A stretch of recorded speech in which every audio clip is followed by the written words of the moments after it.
जय हिंद दोस्तों, स्वागत है आप लोगों का आपके अपने चैनल टारगेट एजुकेशन में। दोस्तों, आज मैं आप लोगों के लिए लेकर आया हूँ प्रैक्टिस सेट 20। दोस्तों, इससे पहले 1 से लेकर के 19 तक के प्रैक्टिस सेट का रिवीजन करा दिया गया है और 1 से लेकर 19 तक के प्रैक्टिस सेट में आप लोगों का जो स्नेह और प्यार हमें मिला है, उसके लिए आप सभी को बहुत बहुत धन्यवाद। तो दोस्तों, यह प्रैक्टिस सेट 20 है और यह आईएएस ऑफिसर रंजीत कुमार सिंह जी के द्वारा तैयार किया गया है। तो दोस्तों, इसे शुरू से अंत तक देखें।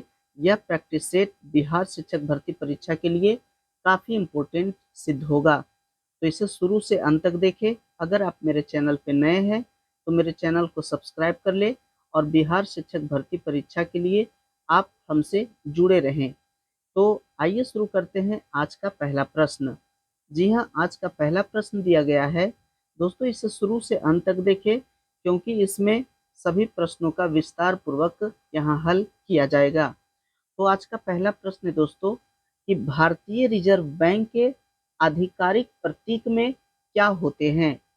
तो दोस्तों, भारतीय रिजर्व बैंक के जो आधिकारिक प्रतीक होते हैं उसमें ताड़ का पेड़ होता है। जी हाँ, ताड़ का पेड़ होता है, इसलिए इसका सही आंसर होगा ऑप्शन बी।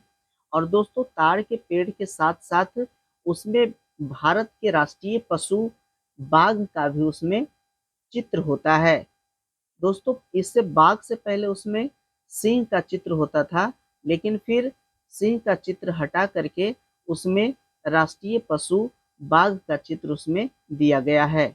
नेक्स्ट प्रश्न है दूसरा, भारतीय रिजर्व बैंक के गवर्नर के रूप में कार्य करने वाले एकमात्र प्रधानमंत्री कौन हैं। जी हाँ, वह कौन से प्रधानमंत्री हैं जिन्होंने भारत के भारतीय रिजर्व बैंक के गवर्नर के रूप में भी कार्य किए। तो दोस्तों, वह प्रधानमंत्री थे ऑप्शन बी, मनमोहन सिंह। जी हाँ, मनमोहन सिंह प्रधानमंत्री भी रहे हैं और भारतीय रिजर्व बैंक के गवर्नर जनरल के रूप में भी कार्य किए हैं, इसलिए इसका सही आंसर होगा ऑप्शन बी। नेक्स्ट है तीसरा, 21 वर्ष में आरबीआई का राष्ट्रीयकरण किया गया था। तो दोस्तों, इसका सही आंसर हो जाएगा ऑप्शन सी, 1949 ईस्वी में। जी हाँ, 1949 ईस्वी में आरबीआई का राष्ट्रीयकरण किया गया था। नेक्स्ट है 4 नंबर का कि पितृसत्तात्मक समाज क्या है। तो दोस्तों, पितृसत्तात्मक समाज जो है वैसा समाज जहां पुरुषों का मान महिलाओं से ज्यादा होता है, उसे पितृसत्तात्मक समाज कहा जाता है, इसलिए इसका सही आंसर होगा ऑप्शन बी। नेक्स्ट है 5 नंबर का कि निम्नलिखित में से कौन सी सभ्यता अपने नगर या शहर योजना के लिए प्रसिद्ध थी। तो दोस्तों, नगर और शहर की योजना के लिए जो प्रसिद्ध थी वह थी सिंधु घाटी सभ्यता। जी हाँ, सिंधु घाटी सभ्यता नगर और शहर योजना के लिए प्रसिद्ध थी, इसलिए इसका सही आंसर होगा ऑप्शन ए। नेक्स्ट है 6 नंबर का कि ताजमहल को डिजाइन करने वाला वास्तुकार कौन था। तो दोस्तों, ताजमहल को डिजाइन करने वाला जो वास्तुकार था वह था उस्ताद अहमद लाहौरी, इसलिए इसका सही आंसर होगा ऑप्शन बी। नेक्स्ट है 7 नंबर का कि असम राज्य का नाम उस जनजाति पर रखा गया था जिसने उस क्षेत्र को जीता था, यह कबीला कहाँ से आया था। तो दोस्तों, इसका ऑप्शन देखिए, इसका ऑप्शन क्या देता है।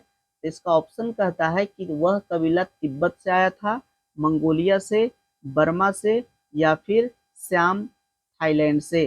तो दोस्तों, इसका सही आंसर हो जाएगा ऑप्शन डी, श्याम थाईलैंड से। नेक्स्ट है 8 नंबर का रणथंभौर क्या था। इसका सही आंसर हो जाएगा ऑप्शन बी, एक राजपूत का दुर्ग था। जी हाँ, रणथंभौर एक राजपूत का दुर्ग था यानी किला था। नेक्स्ट है 9 नंबर का कि अकबरनामा किसने लिखा है। जी हाँ, अकबरनामा किसने लिखा, इसका सही आंसर होगा दोस्तों ऑप्शन सी, अबुल फजल ने। जी हाँ, अकबरनामा को अबुल फजल ने लिखा। नेक्स्ट है 10 नंबर का, 10 में दिया गया दोस्तों कि कि मुगल काल का पहला भारतीय हिंदी विद्वान था कौन। जी हाँ, मुगल काल का पहला भारतीय हिंदी विद्वान कौन थे। इसका सही आंसर हो जाएगा ऑप्शन ए, मलिक मोहम्मद जायसी। जी हाँ, मलिक मोहम्मद जायसी जो थे मुगल काल का पहला भारतीय हिंदी विद्वान थे। नेक्स्ट है 11 नंबर का, गांधी इरविन समझौता किस वर्ष में हस्ताक्षरित हुआ था। तो दोस्तों यह समझौता 1931 ईस्वी में हस्ताक्षरित हुआ था, इसलिए सही आंसर होगा ऑप्शन बी। नेक्स्ट है 12 नंबर का, कि शिवाजी के बाल्यकाल पर किसका प्रभाव अधिक पड़ा। इसका सही आंसर हो जाएगा ऑप्शन बी। जी हाँ, 1 एवं 3 यानी कि 2 एवं 3 यानी कि उनके माताजी जीजाबाई और उनके गुरु कोंडदेव, ये दोनों का प्रभाव शिवाजी के बाल्यकाल पर अधिक पड़ा था। नेक्स्ट है 13 नंबर का, कि संभाजी के पश्चात निम्नलिखित में से किसने मराठा राज्य की बागडोर संभाली थी। तो दोस्तों इसका सही आंसर हो जाएगा ऑप्शन ए, राजा राम। जी हाँ, संभाजी के बाद राजा राम जो थे वही मराठा राज्य की बागडोर को संभाले थे। नेक्स्ट है 14 नंबर का, कि मराठा योद्धा शिवाजी के पिता कौन थे। शिवाजी के पिता कौन थे। इसका सही आंसर होगा ऑप्शन ए, शाहजी। जी हाँ, उनके पिताजी जो थे वह थे शाहजी। नेक्स्ट है 15 नंबर का, 15 नंबर में दिया गया है कि मुस्लिम लीग की स्थापना कब की गई थी।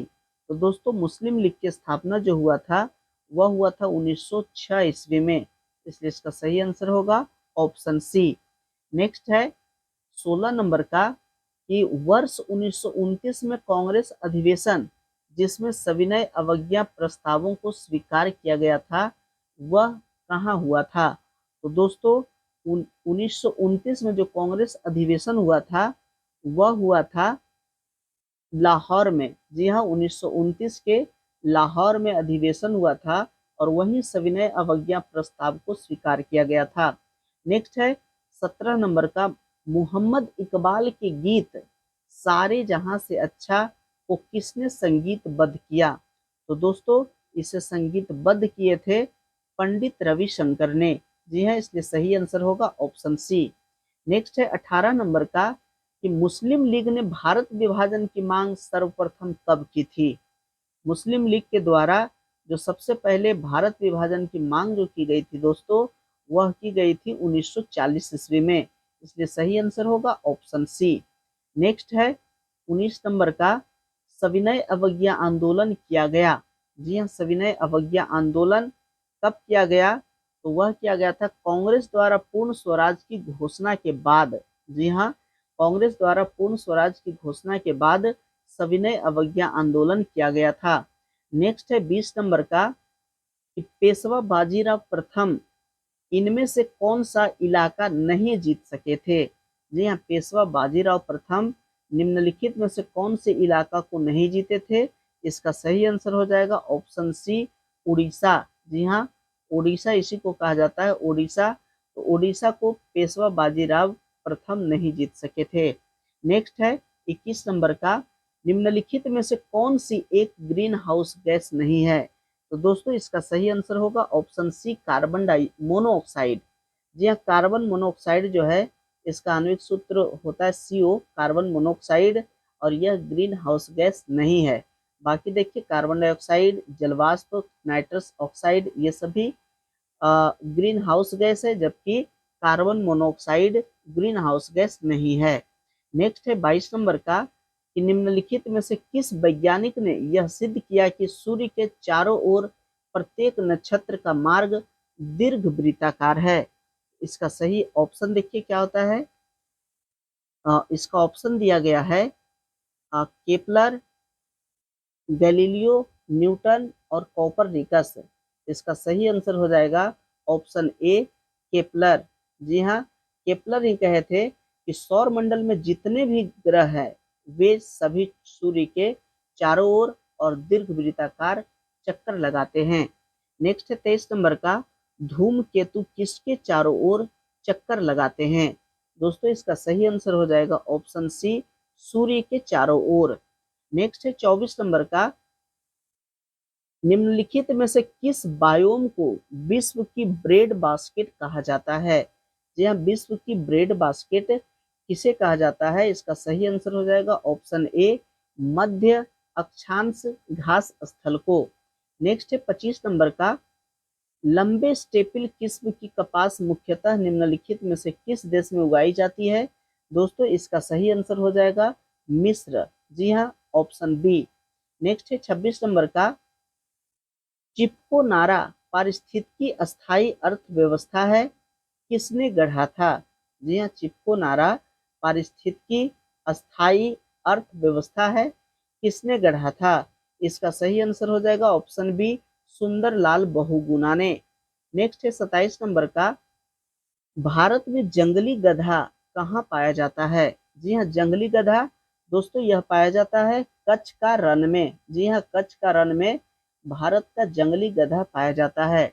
नेक्स्ट है 28 नंबर का, भारत में सबसे बड़ा बाघ अभयारण्य कहाँ है? तो सबसे बड़ा जो बाघ अभयारण्य है वह है जिम कॉर्बेट। जी हाँ, जिम कॉर्बेट नेशनल पार्क, यह जो है भारत का सबसे बड़ा बाघ अभयारण्य है।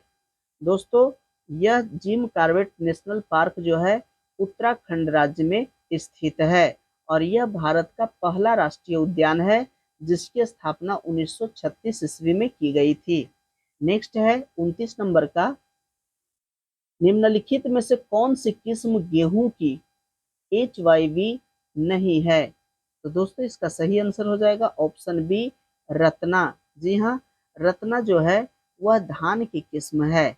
नेक्स्ट है और 30 नंबर का, कि भारतीय कृषि में जुलाई से अक्टूबर नवंबर तक की अवधि को क्या कहते हैं? तो दोस्तों उसे कहा जाता है खरीफ का मौसम। जी हाँ, खरीफ का मौसम, और इसी मौसम में धान लगाया जाता है। तो धान जो होता है वो खरीफ फसल कहलाता है, जबकि गेहूं जो है वह रबी फसल है। नेक्स्ट है 31 नंबर का, हरित क्रांति किस वर्ष में आरंभ हुई थी? दोस्तों इसका सही आंसर हो जाएगा ऑप्शन ए, 1960 ईस्वी में। और दोस्तों हरित क्रांति से गेहूं फसल पर ज्यादा उत्पादन होने लगा। जी हाँ, गेहूं फसल हरित क्रांति के कारण गेहूं का उत्पादन में काफी वृद्धि हुआ। नेक्स्ट है 32 नंबर का, 32 का प्रश्न दिया गया है कि निम्नलिखित में से कौन सा भारतीय कृषि में निम्न उत्पादकता का कारण नहीं है? तो इसका सही आंसर है ऑप्शन ए, सहकारी खेती। जी हाँ, भारतीय कृषि के में निम्न उत्पादकता का यह कारण नहीं है। बाकी जो कारण है वह कारण है, तो क्या कारण है उसे भी देख लीजिए। अपर्याप्त निवेश की उपलब्धता, जोत उप विभाजन और विखंडन, वित्त और विपणन की अल्प सुविधाएं, ये सभी जो है भारतीय कृषि में निम्न उत्पादकता का कारण है, जबकि सहकारी खेती यह निम्न उत्पादकता का कारण नहीं है। नेक्स्ट है 33 नंबर का, निम्नलिखित में से कौन सा घटक हरित क्रांति लाने वाली कृषि नीति का अंग नहीं रहा है? दोस्तों इसका सही आंसर हो जाएगा ऑप्शन बी, निर्धारित अधिकतम मूल्य। जी हाँ, निर्धारित अधिकतम मूल्य। नेक्स्ट है 34 नंबर का, हरित क्रांति सबसे अधिक सफल रही, कहाँ सबसे ज्यादा सफल रही? इसका सही आंसर हो जाएगा पंजाब, हरियाणा और उत्तर प्रदेश में, इसलिए सही आंसर होगा ऑप्शन बी। नेक्स्ट है 35 नंबर का, रेड क्लिफ लाइन निम्नलिखित में से किन दो देशों के बीच की सीमा रेखा है? तो दोस्तों यह सीमा रेखा है भारत और पाकिस्तान के बीच, इसलिए सही आंसर होगा ऑप्शन डी। जी हाँ, भारत और पाकिस्तान के बीच का जो सीमा रेखा है रेड क्लिफ रेखा है, जबकि भारत और चीन के बीच का जो सीमा रेखा है वह मैकमोहन रेखा है। नेक्स्ट है 36 नंबर का, मूल्य सिद्धांत को अन्य किस नाम से जाना जाता है? इसका सही आंसर हो जाएगा ऑप्शन डी, व्यष्टि अर्थव्यवस्था। नेक्स्ट है 37 नंबर का, आंतरिक लेन देन किससे संबंधित है? आंतरिक लेन देन यह संबंधित है शेयर बाजार से। नेक्स्ट है 38 नंबर का, आय बढ़ने के साथ वस्तु की मांग बढ़ती है, तो उस वस्तु को कहा जाता है। जी हाँ, आय बढ़ने के साथ वस्तु की मांग बढ़ती है तो उस वस्तु को क्या कहा जाएगा? तो उस वस्तु को कहा जाएगा उच्चतर वस्तु। जी हाँ, आय बढ़ने से जब वस्तु का मूल्य बढ़ता है तो वस्तु का जब मांग बढ़ता है तो उसे कहा जाता है उच्चतर वस्तु। नेक्स्ट है 39 नंबर का, भारत में किस कारण कृषि की उपलब्धि अपने अधिकतम स्तर तक नहीं पहुंच पाई है? इसका जो कारण है वह है छोटी जोतें। जी हाँ, छोटी जोतें यानी कि छोटा छोटा जो खेत है उसके कारण से कृषि अपनी उपलब्धता को अधिकतम स्तर तक नहीं पहुंचा पाई है। नेक्स्ट है 40 नंबर का, कि इनमें से कौन सा उत्पादन का कारक नहीं है? जी हाँ, कौन सा उत्पादन का कारक नहीं है? इसका ऑप्शन देखिए 40 का। तो इसमें कारण दे रहा है भूमि, बैंक का ऋण, ग्रामीण और पूंजी। इसका सही आंसर हो जाएगा ऑप्शन बी, बैंकों का ऋण। नेक्स्ट है 41 नंबर का, व्यक्तिगत प्रत्यक्ष करों के भुगतान के पश्चात लोगों के पास बची आय को क्या कहा जाता है? तो दोस्तों इसे कहा जाता है प्रयोज्य आय। जी हाँ, व्यक्तिगत प्रत्यक्ष करों के भुगतान के बाद लोगों के पास जो आय बचती है उसे कहा जाता है प्रयोज्य आय। नेक्स्ट है 42 नंबर का, अगर किसी राज्य की विधानसभा में किसी पार्टी को पूर्ण बहुमत प्राप्त नहीं है तो राज्यपाल किसके द्वारा कार्य करेगा? तो इसका सही आंसर हो जाएगा ऑप्शन डी, अपने विवेक के द्वारा। जी हाँ, अपने विवेक के द्वारा राज्यपाल कार्य करेंगे। दोस्तों अगर अभी तक मेरे चैनल को सब्सक्राइब नहीं किए तो चैनल को सब्सक्राइब जरूर कर लें, बेल आइकन को भी जरूर दबाइए ताकि इसी प्रकार की महत्वपूर्ण वीडियो की नोटिफिकेशन आप लोगों तक आसानी से पहुंच सके। तो आइए देखते हैं 43 नंबर का प्रश्न, इनमें से किस राज्य में विधान परिषद है? जी हाँ, किस राज्य में विधान परिषद है? इसका सही आंसर हो जाएगा ऑप्शन डी, आंध्र प्रदेश में। जी हाँ, आंध्र प्रदेश में विधान परिषद है। दोस्तों भारत के 6 राज्यों में, और वह 6 राज्य है उत्तर प्रदेश और बिहार, महाराष्ट्र, आंध्र प्रदेश, कर्नाटक तथा तेलंगाना। ये 6 राज्यों में विधान परिषद है। नेक्स्ट है 44 नंबर का, कि इनमें से किस अनुच्छेद के तहत विधान परिषद का गठन या उसे समाप्त किया जा सकता है? तो दोस्तों इसका सही आंसर हो जाएगा ऑप्शन डी, अनुच्छेद 169 के तहत। जी हाँ, अनुच्छेद 169 के तहत किसी भी विधान परिषद का गठन या उसे समाप्त किया जा सकता है। नेक्स्ट है 45 नंबर का, कि संविधान के अनुच्छेद 211 के तहत विधायिका में चर्चा पर प्रतिबंध लगाया गया है, यह किसके अंतर्गत आता है? तो दोस्तों यह अंतर्गत आता है राज्य सरकार के अंतर्गत, इसलिए सही आंसर होगा ऑप्शन डी। नेक्स्ट है 46 नंबर का, जी हाँ 46 नंबर का प्रश्न है कि राज्य विधानसभा के सदस्यों की अधिकतम निर्धारित संख्या क्या है? तो दोस्तों इसका सही आंसर है ऑप्शन सी, 500। नेक्स्ट है, यानी कि विधानसभा की अधिकतम निर्धारित संख्या 500 होगा। नेक्स्ट है 47 नंबर का, विधान परिषद में कितने सदस्यों को राज्यपाल द्वारा मनोनीत किया जाता है? इसका सही आंसर हो जाएगा ऑप्शन सी, विधान परिषद की कुल सदस्य संख्या का 1/6 भाग। जी हाँ, 1/6 भाग जो है वह राज्यपाल द्वारा मनोनीत किया जाता है। नेक्स्ट है 48 नंबर का, संविधान के अनुच्छेद 187 के अनुसार राज्य विधानसभा का सचिवालय किसके अधीन आता है? जी हाँ, किसके अधीन आता है? तो इसका सही आंसर है ऑप्शन ए, राज्य सरकार के अधीन। नेक्स्ट है 49 नंबर का, 49 का प्रश्न है, निम्नलिखित में से कौन संसदीय सरकार की अतुलनीय विशेषता है? जी हाँ, संसदीय सरकार की अतुलनीय विशेषता क्या है? इसका सही आंसर हो जाएगा ऑप्शन बी, कार्यपालिका विधायिका का संलयन। जी हाँ, कार्यपालिका और विधायिका का संलयन जो है संसदीय सरकार का अतुलनीय विशेषता है। नेक्स्ट है 50 नंबर का, 50 में कहता है कि लोकतांत्रिक समाजवाद का क्या उद्देश्य है? जी हाँ, लोकतांत्रिक समाजवाद का क्या उद्देश्य है? इसका सही आंसर देखिए, इसका सही आंसर है ऑप्शन डी, लोकतांत्रिक साधनों द्वारा समाजवाद की स्थापना करना। नेक्स्ट है 51 नंबर का, प्रोटेनोपिया एक प्रकार की वर्णांधता है, उसमें रोगी कौन सा रंग नहीं देख पाता है? तो दोस्तों इसका सही आंसर हो जाएगा ऑप्शन डी, उक्त सभी रंग। जी हाँ, प्रोटेनोपिया ऐसा वर्णांधता है कि जिसमें हरा रंग, नीला रंग और लाल रंग किसी प्रकार का रंग नहीं दिख पाता है, इसलिए इसका सही आंसर होगा ऑप्शन डी, उक्त सभी रंग। नेक्स्ट है 52 नंबर का, कि डॉपलर प्रभाव लागू होता है। जी हाँ, डॉपलर प्रभाव किस पर लागू होता है?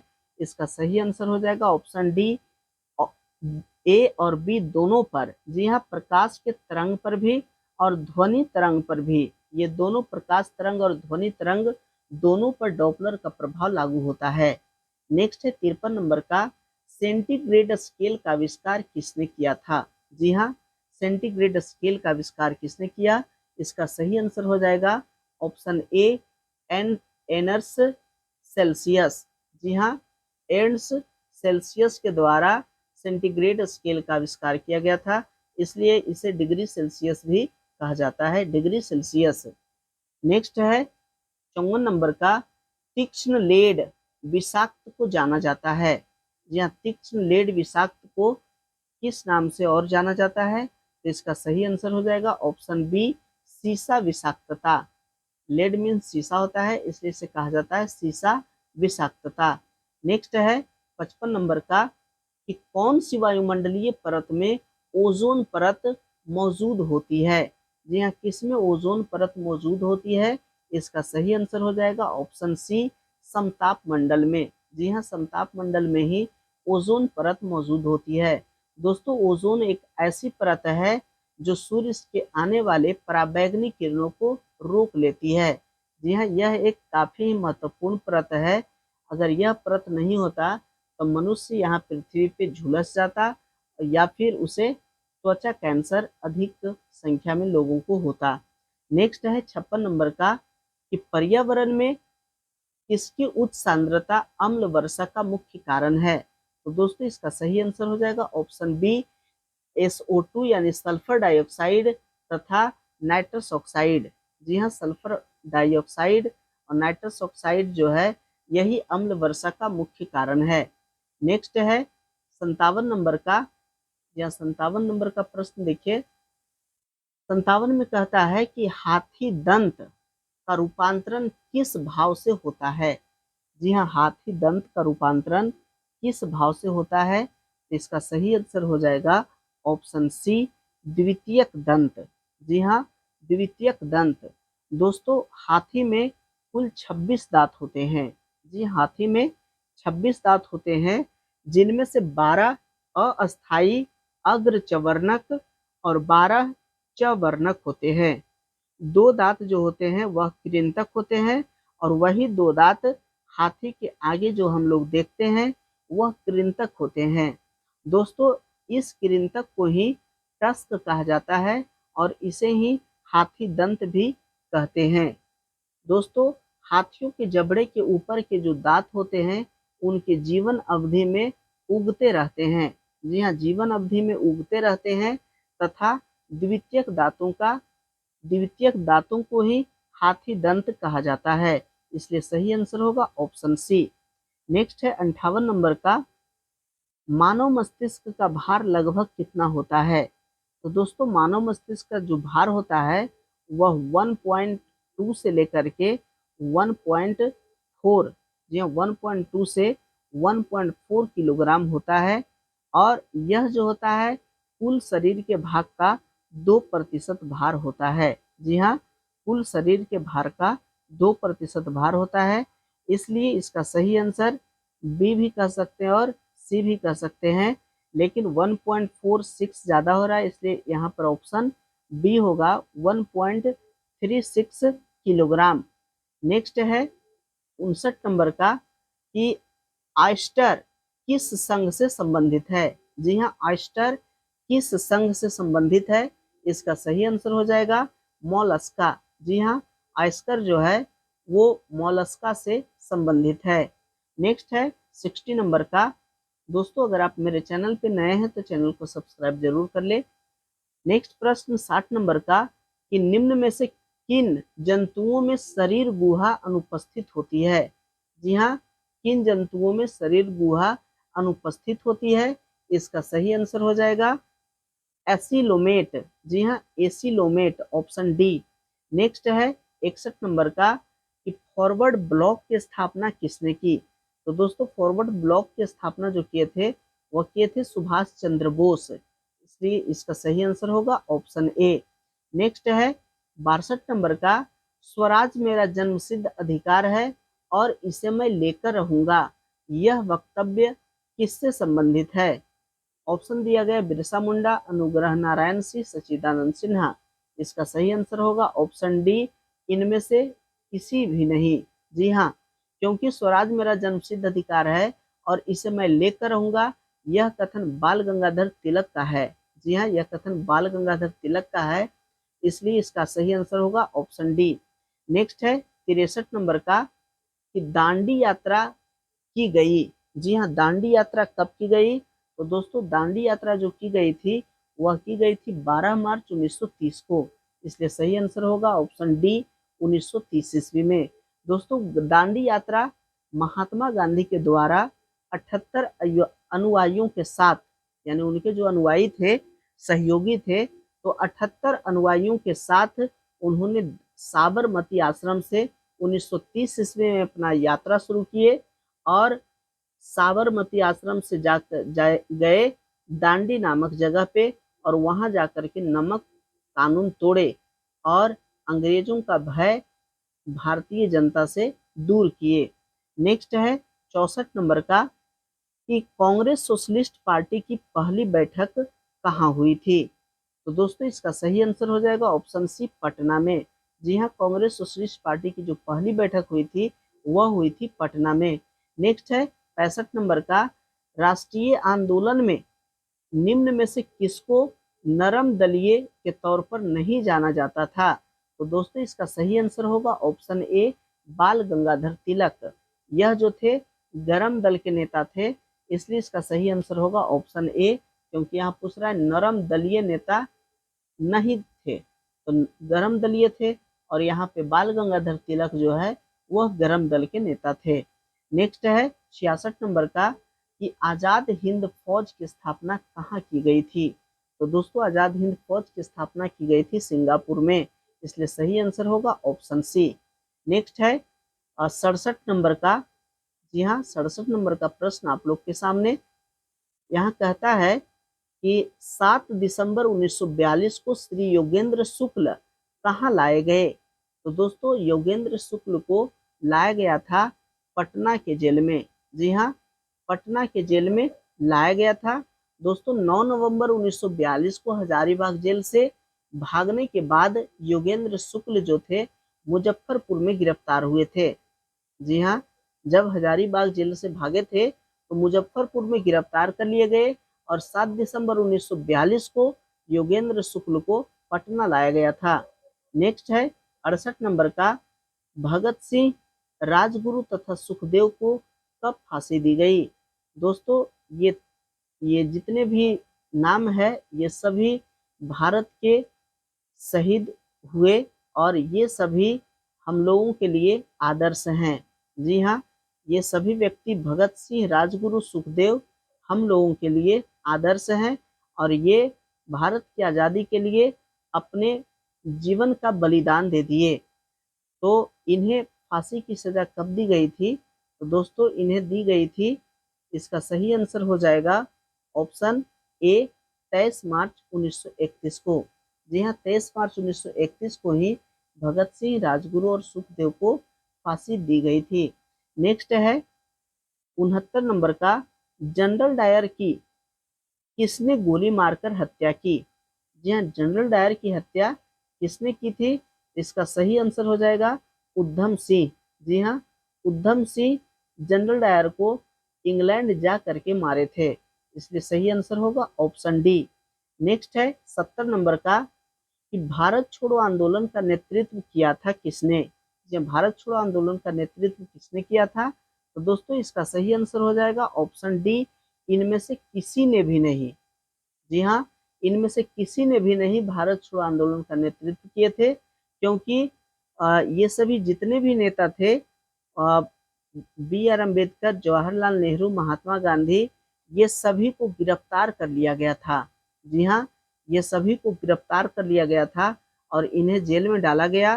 तो आंदोलन जो था वह स्वतः ही जनता जो था, उस आंदोलन को जनता ने ही नेतृत्व करके आंदोलन को संभाला।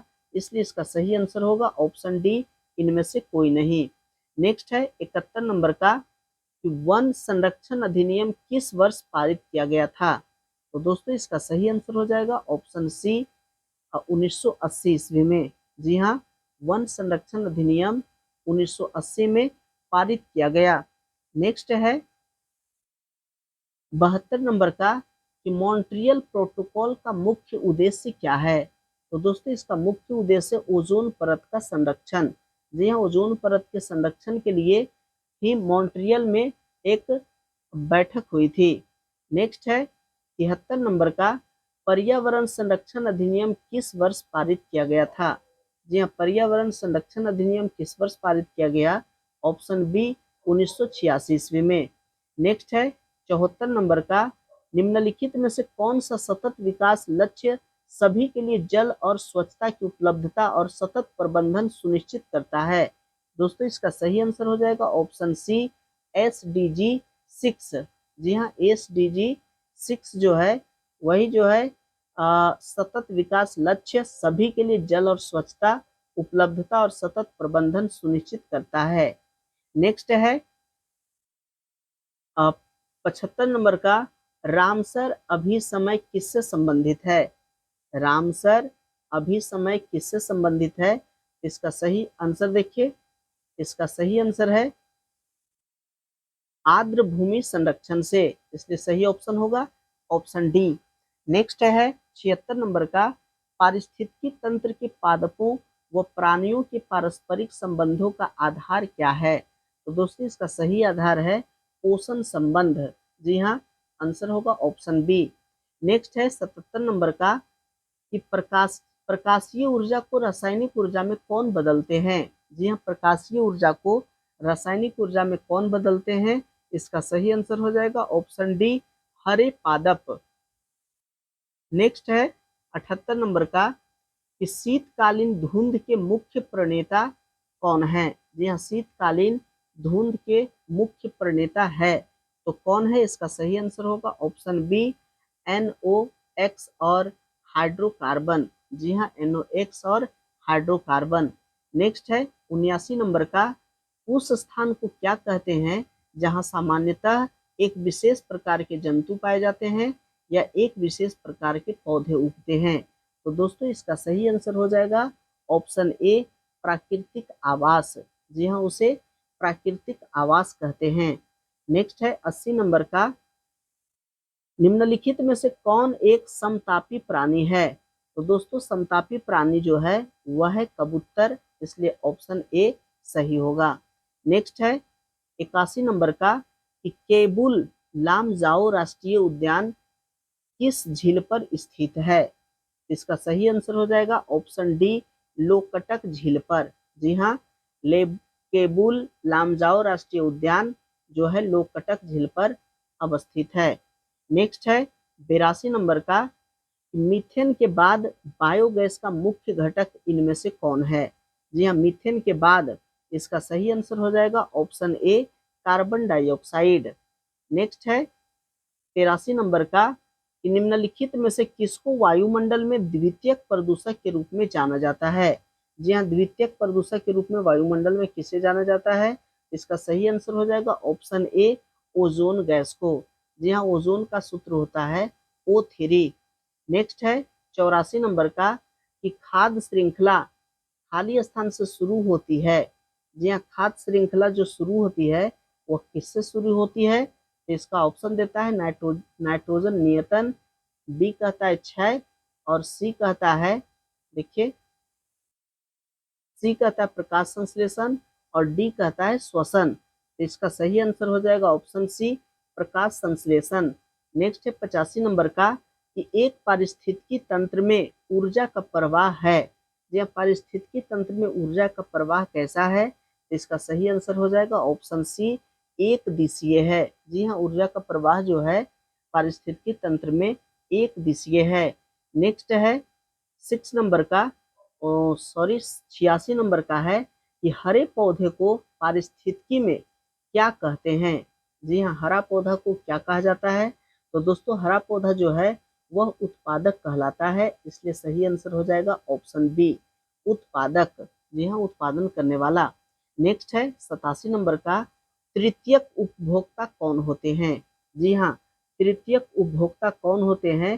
तो दोस्तों इसका सही आंसर हो जाएगा ऑप्शन डी, बाज। जी हाँ, मांसाहारी जो होते हैं वह तृतीयक उपभोक्ता में आते हैं। नेक्स्ट है 88 नंबर का, प्रकृति का सफाई कर्मी किसे कहा जाता है? जी हाँ, प्रकृति का सफाई कर्मी कहा जाता है गिद्ध को, इसलिए सही आंसर होगा ऑप्शन बी। नेक्स्ट है 89 नंबर का, बैक्टीरिया किस श्रेणी में सम्मिलित है? जी हाँ, बैक्टीरिया को किस श्रेणी में रखा गया है? इसका सही आंसर हो जाएगा ऑप्शन बी, अपघटक की श्रेणी में। जी हाँ, अपघटक जो होते हैं वह मृत जीवों को अपघटित कर देते हैं, तो इसका सही आंसर हो जाएगा ऑप्शन बी। नेक्स्ट है 90 नंबर का कि पारिस्थितिकी तंत्र में विभिन्न रासायनिक तत्वों का प्रवाह कैसा होता है? जी हाँ, पारिस्थितिकी तंत्र में विभिन्न रासायनिक तत्वों का प्रवाह कैसा होता है? इसका सही आंसर हो जाएगा ऑप्शन सी, चक्रीय होता है।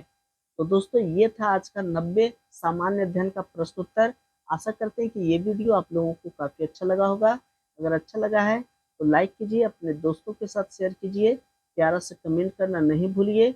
अगर अभी तक मेरे चैनल को सब्सक्राइब नहीं किए दोस्तों, चैनल को सब्सक्राइब जरूर कर ले, बेल आइकन को भी जरूर दबाइए ताकि इसी प्रकार की महत्वपूर्ण वीडियो की नोटिफिकेशन आप लोगों तक आसानी से पहुंच सके। वीडियो देखने के लिए बहुत